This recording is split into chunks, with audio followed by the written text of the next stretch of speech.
వివేకానంద రెడ్డి గారి హత్య కేసును మళ్ళీ సున్నా నుంచి మొదలెట్టి విచారణ చేయండి అండ్ నా కోణంలో విచారణ చేయండి అని సునీత గారు సిబిఐ కోర్టులో పిటిషన్ దాఖలు చేసినప్పుడు ఆ పిటిషన్ని వ్యతిరేకించుకుంటూ నిందితుల తరపు న్యాయవాదుల వాదనలు ఏంటో తెలుసా?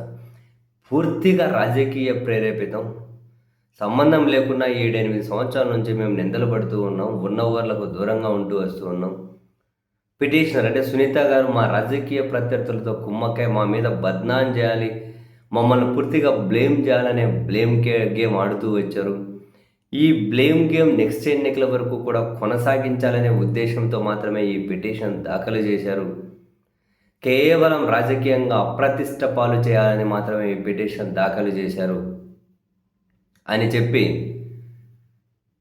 వాళ్ళ వాదనలు వినిపించారు. ఈ పాయింట్ ఒకవైపు హోల్డ్ చేసి పెట్టండి.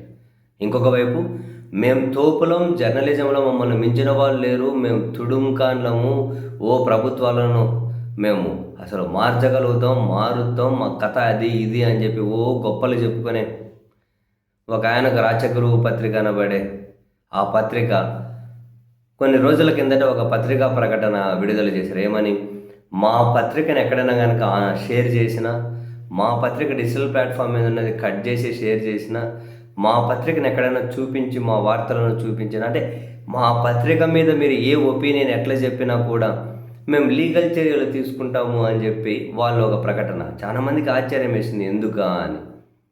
ఎందుకో ఇప్పుడు వివేకానంద రెడ్డి గారి హత్య కేసులో సిబిఐ కోర్టు ఇచ్చినటువంటి తీర్పు, ఆ తీర్పును వాళ్ళు పూర్తి వక్ర భాషను చెబుతూ ప్రజలను ఎంత దారుణంగా మిస్లీడ్ చేస్తున్నారో చూసిన తర్వాత అనిపించింది. అటు సిబిఐ కోర్టులో నిందితుల తరపున న్యాయవాదులు సునీత గారికి వ్యతిరేకంగా ఎందుకు ఆ విధంగా వాదనలు వినిపించారు, రాజకీయ అప్రతిష్ట పాలు చేయాలన్నది అర్థమవుతుంది.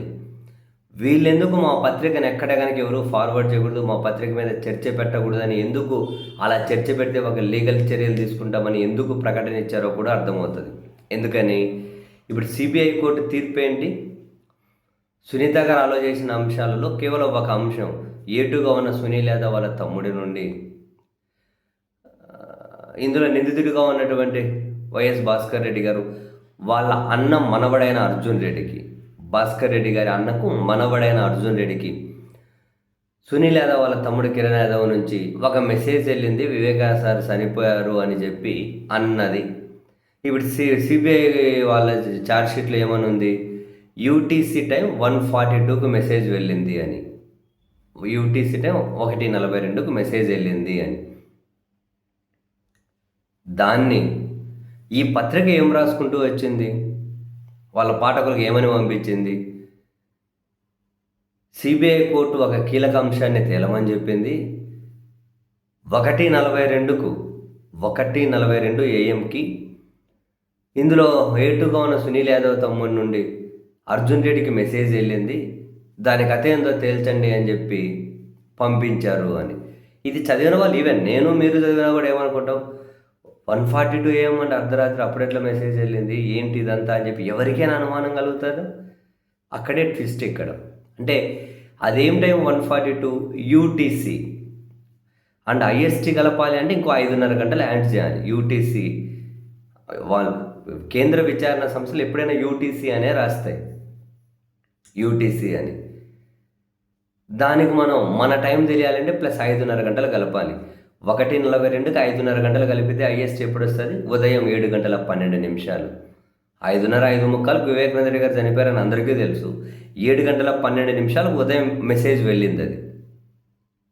కానీ వీళ్ళు ఏం రాశారు? యూటీసీ అన్నది పక్కన పెట్టేసి 1:42 AM మెసేజ్ వెళ్ళింది అని రాశారు. ఈ జస్ట్ ఇమాజిన్. చదివే వాళ్ళు ఏమనుకుంటారు, ఎంత ట్విస్ట్లు.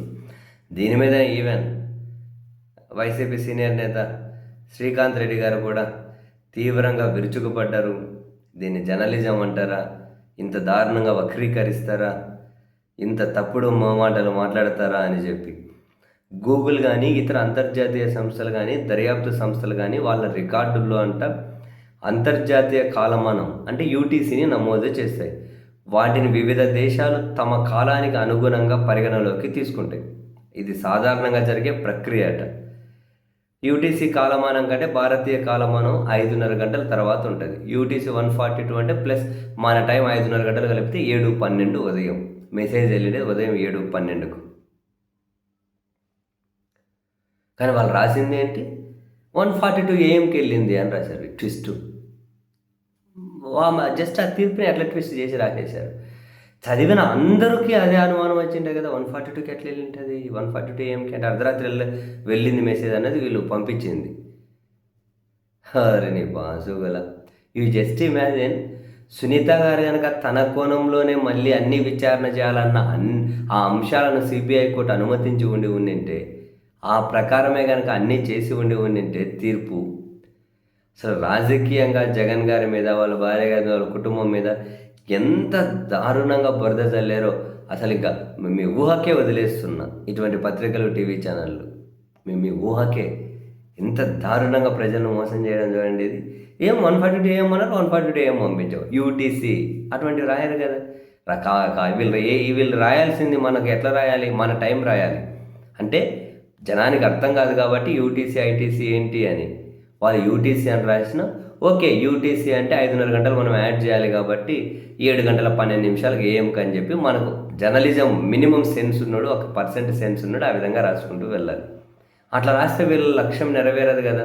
అట్లా రాస్తే వీళ్ళు జగన్ గారి మీద వాళ్ళ కుటుంబం మీద బురద జల్లాలన్న వీళ్ళ ఆశయం నెరవేరదు కదా. అందుకే ఇలా రాసుకుంటూ వస్తారు. పత్రికలు అంట పేరెన్నిక కన్నా పత్రికలు అంట తోపులు తుడుంకాన్లు అంట. ఇది జర్నలిజం.